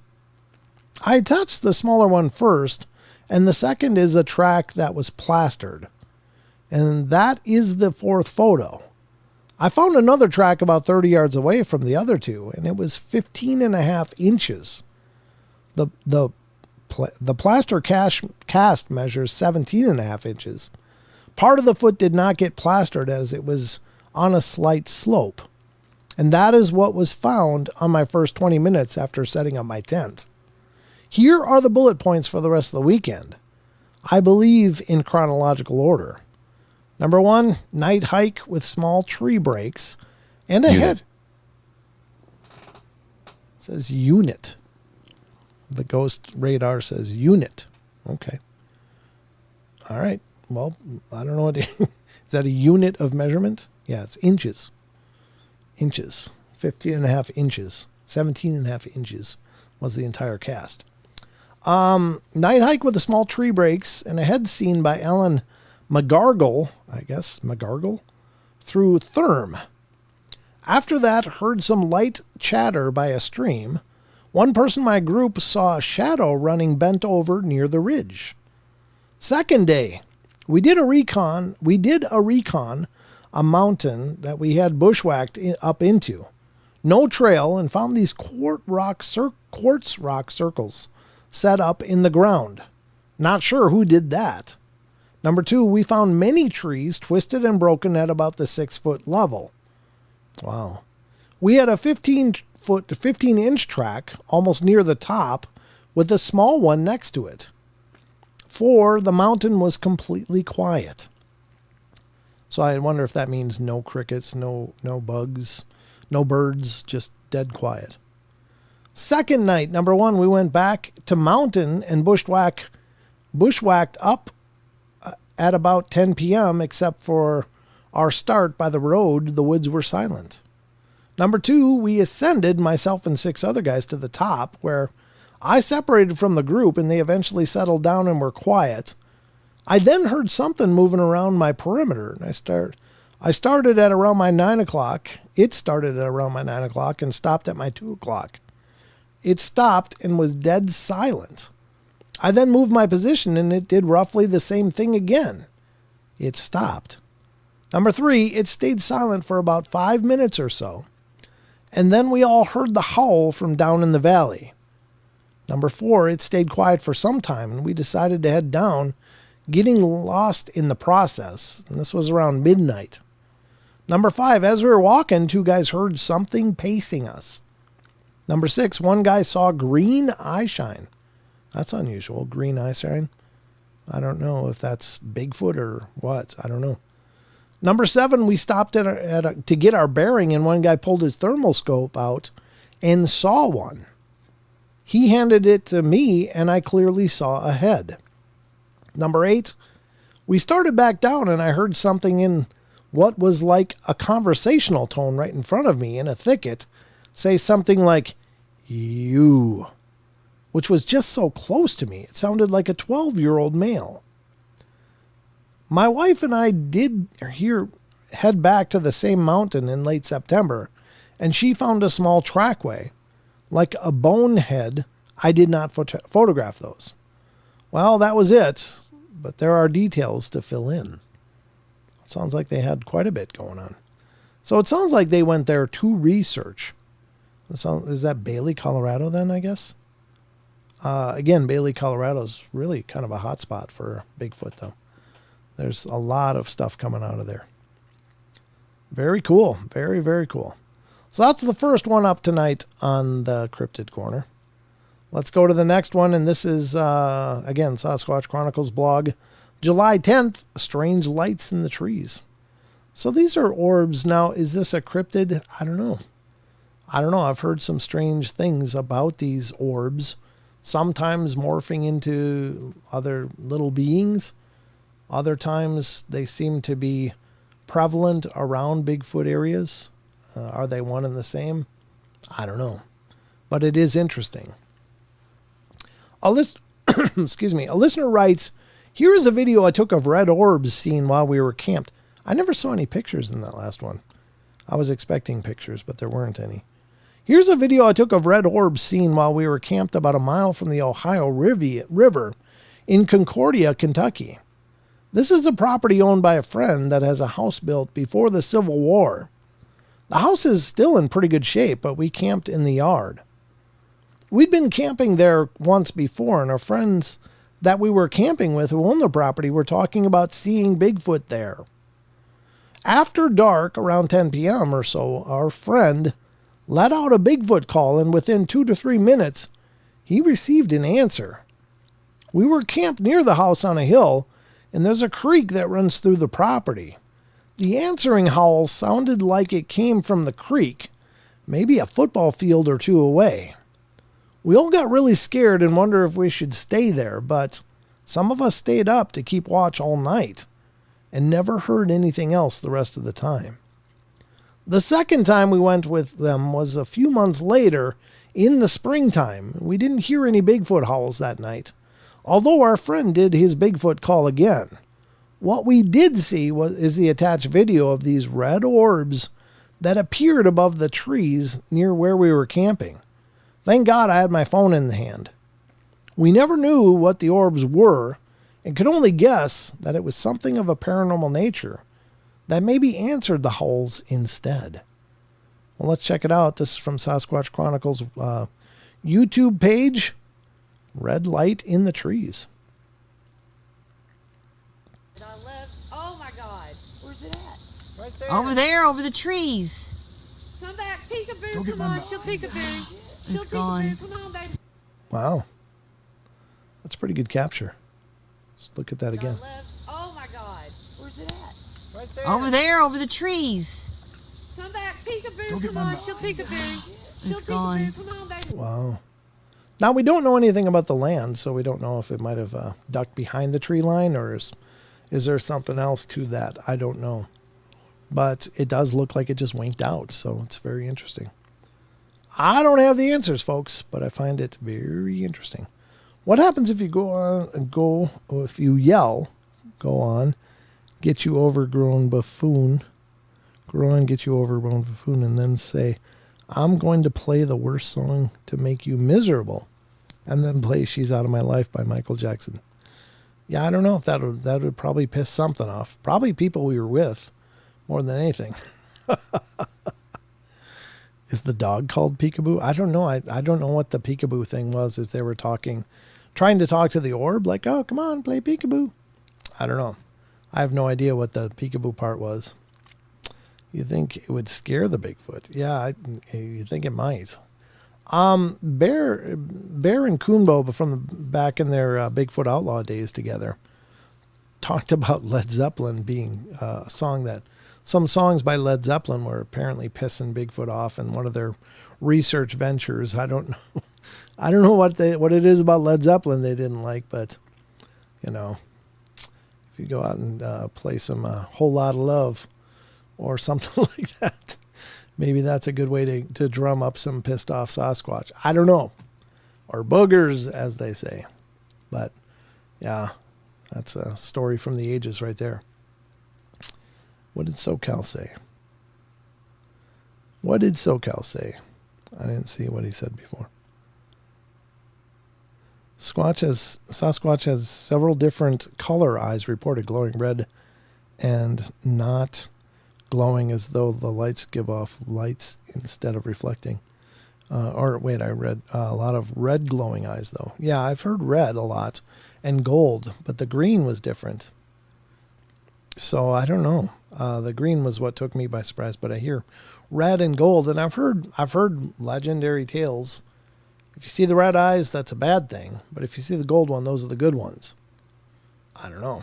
I mean, could that be true? Maybe. I don't ever discount old wisdoms, and apparently that's pretty old. The philosophy, and it may come from the First Nations. I'm not sure though. But yeah, certainly possible. Steph the Contractor, good to see you. Thanks for coming in. Why is the most childlike nicknames for cryptids are the scariest? Do they like banjos? I don't know. They've been known to whisper, you got a purty mouth. Then you hear banjos and then you're in trouble. That's all I know. Dueling banjos. Yeah, exactly, Annie. Just saying. If you're ever out in the woods and you hear, you got a purty mouth, you might be in trouble. You might be in trouble. I would be terrified. Maggie, you. I'm just saying. That's what I heard. All right, what time do we got? Because I do want to get to some phantoms and monsters too. Thanks so much, Brent. Great show. You got to go, Maggie. Thank you so much for being here. We're not done yet, though. I got 20 minutes of time left. Well, maybe 10. Maybe 10. It's 47. I thought that said 41. That's why I need portal glasses. I usually need glasses for driving, but not because I can't see. Which the minion was surprised. He thought that I couldn't see anything past a certain point. So he was surprised when I could count his fingers. It's like, that's not how glasses work. It's not that I can't see anything past a point. It's just that I don't see the detail that he sees. So he was a little shocked. Got to run. Kids are on winter holidays. Well, that's right. It's winter there, isn't it? Okay. Well, take care, all you lovely folks. You too, Maggie. Thank you so much. Thank you for being here, and my best to you and the family. Appreciate it. When the trees are rocking, don't come knock. Well, that's probably true. Yeah, that's probably true. All right. I think we'll go to Phantoms and Monsters here to close it all out. But which one? Which one? Here we go. This one's from July 9th. Again, Phantoms and Monsters is Lon Strickler's site. It's a hell of a site, folks. I really hope you'll go visit it. There's thousands of reports over here, and Lon does an incredible job of posting several each day.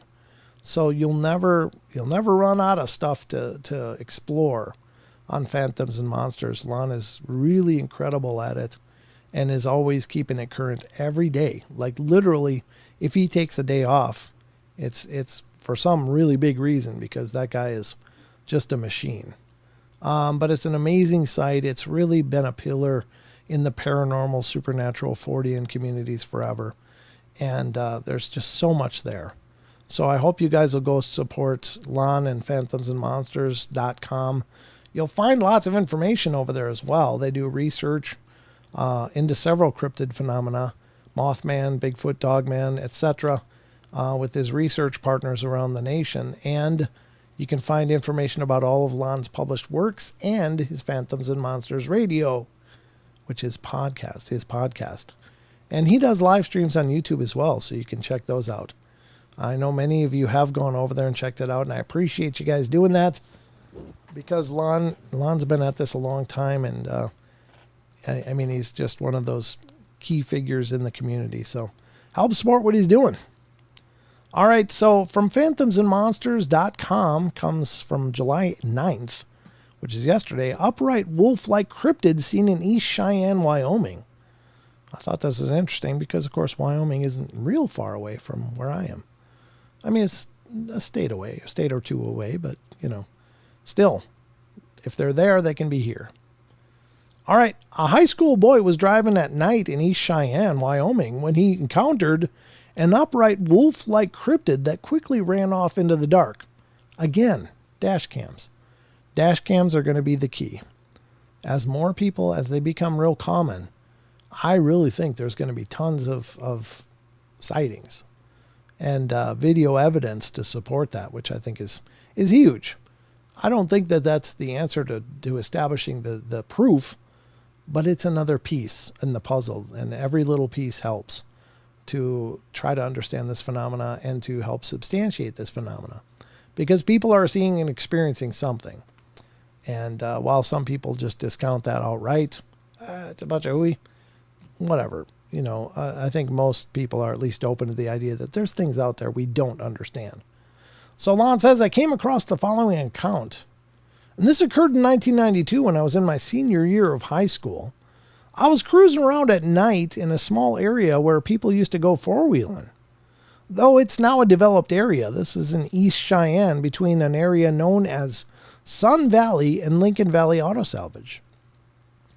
I was driving in an easterly direction on a dirt road and saw some kind of wolf-like creature in my headlights, approximately 60 yards in front of me. My first thought was coyote, but it wasn't. It seriously looked like a werewolf from the movies. I only saw it for like 5 to 6 seconds. The thing glanced halfway at me, and the lights reflected on its eyes, which were a bright yellow glow, and it ran off over a hill. Honestly, it scared the crap out of me.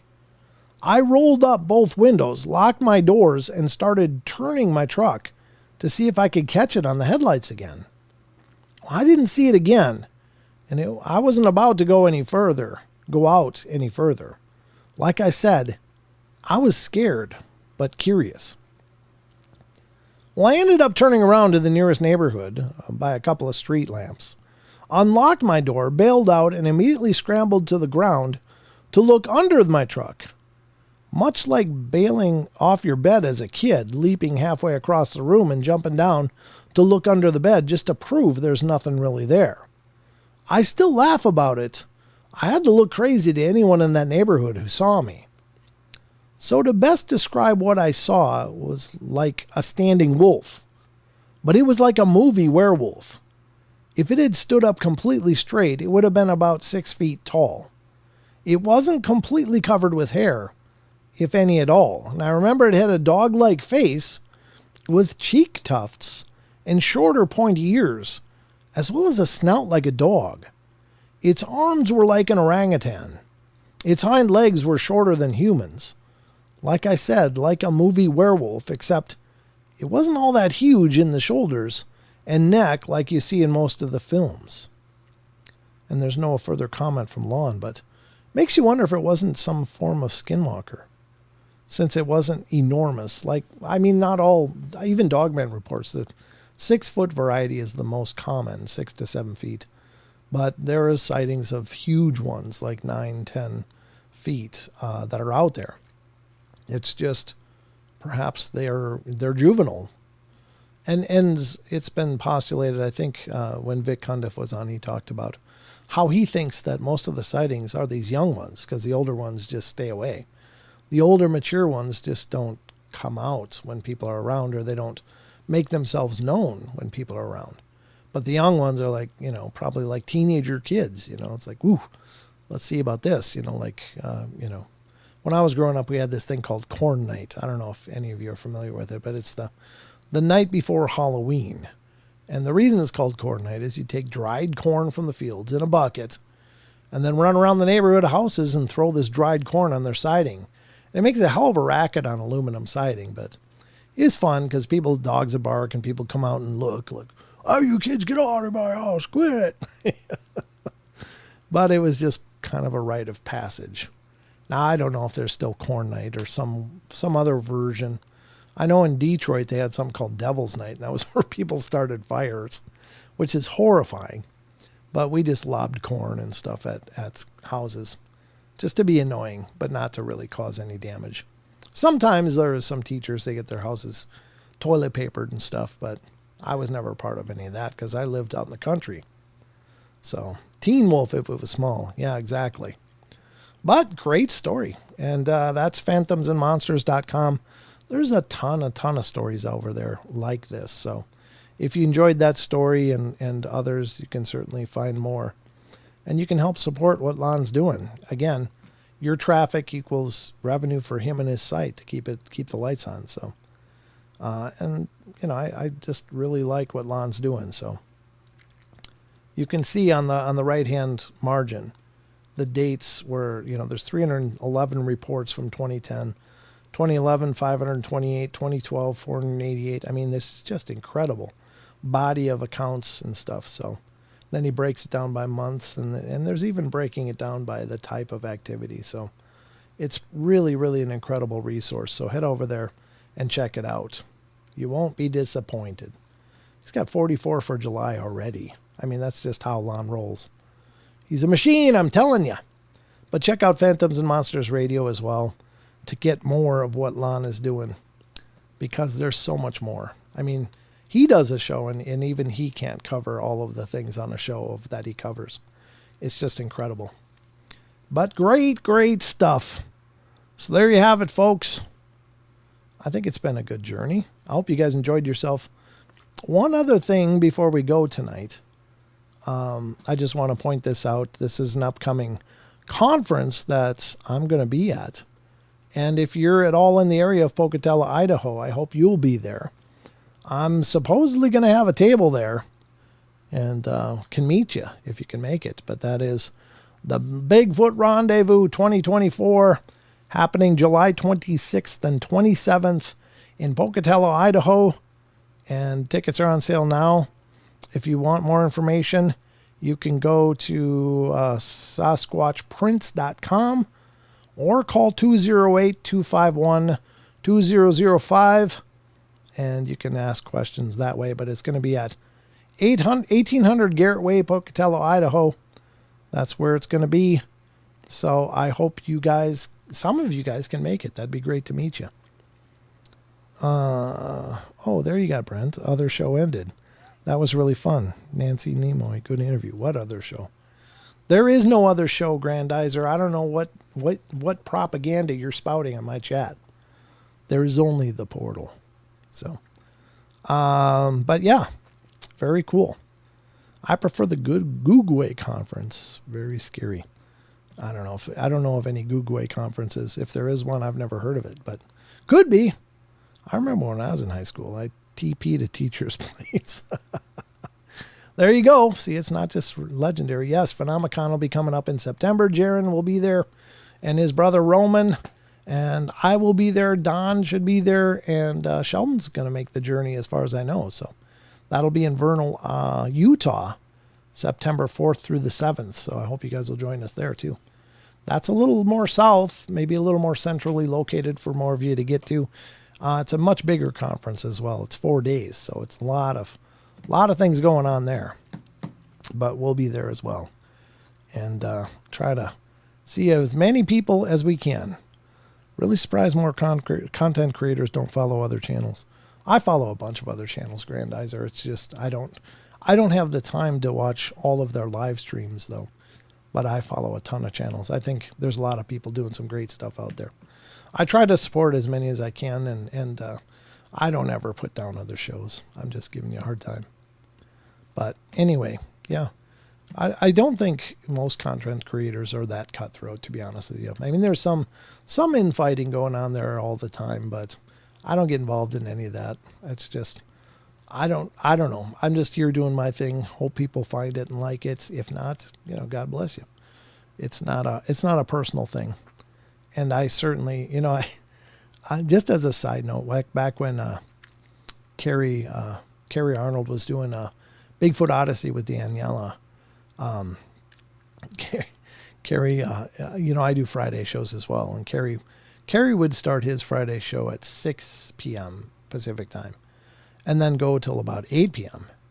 And we would talk. Carrie was a wonderful guy, and he'd be like, "Hey man, sorry I'm doing that." I'm like, "Dude, this is a big web. The internet is huge, and I don't pretend that I have a lock on this time and this day, any time and day. It's just when I do my shows. You don't owe me an apology. Do your thing, man. Have a great time. You do a great job." So, it's not for me. It's not cutthroat like that. So, anyway, that'll be coming up. I just wanted to point that out to you guys, and if you can be there, it'd be great to see you. I'd love to see you guys if possible. So. Awesome show, Brent. Have a good one, brother. Stay gold. I'm doing my best, man. I could never be a content creator. I like to follow other channels. So much information. No, I don't think that's a bad thing. If you have the time to follow other channels and be a content creator, good for you. I just don't. I've got too many irons in the fire personally, and then life as well. I just don't have the time to sit and watch other shows. But I'm not casting aspersions at anybody. I just wish everybody the best. I think the more people out there talking about this stuff, the better, because it's all about putting it out there, raising awareness, and discussing the phenomena. So the more people doing it, the better. So anyway, all right, guys, that's about all I got time for. Hi, Kat. I was listening. Good night. Good to see you. Thank you, Kat. And yeah, it doesn't mean people are out there chatting on other people's channels all the time. I mean, there's a lot of people watching this show, Grandizer, of people that are just hanging out watching. They're not jumping in the chats. Not everybody's a chatter. In fact, most people aren't. But I love when you guys do talk. That's a lot of fun. I like it personally. Good to see you, Justin. Thanks for coming in, brother. And Digger Dog over on Rumble. Barbara Mora came in over there as well. Kat Doherty, great to see you as well on YouTube. Grandizer, I'm glad you popped in for a little bit about it. So, a little bit of the show, that's fine. But yeah, hello to everybody. Aussie Tiger, good to see you. Wizard Moon, RJ Windwalker, wonderful. Maggie was here, but she left. Rachel gets it right. I'm just talking to the chatters that I can see here.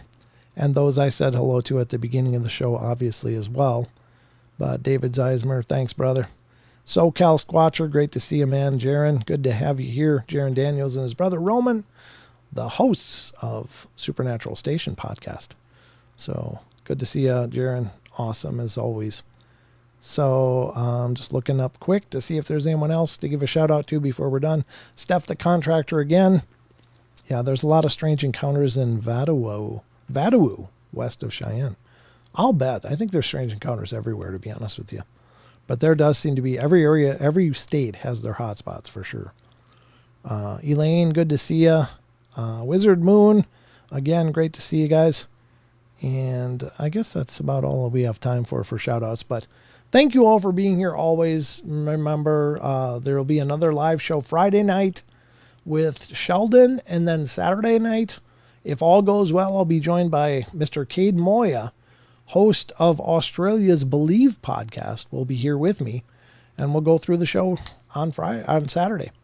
So that's not for sure, but it's likely. So I'll keep you posted on Friday when I learn more. But until then, remember, we love you all. Be good, be kind, be nice. Take care of each other, help each other out. Find the magic in every day, and remember to laugh as much as you can. You guys have a good night, and I will see you again on Friday, hopefully. But until then, take care of yourselves. Good night, everybody.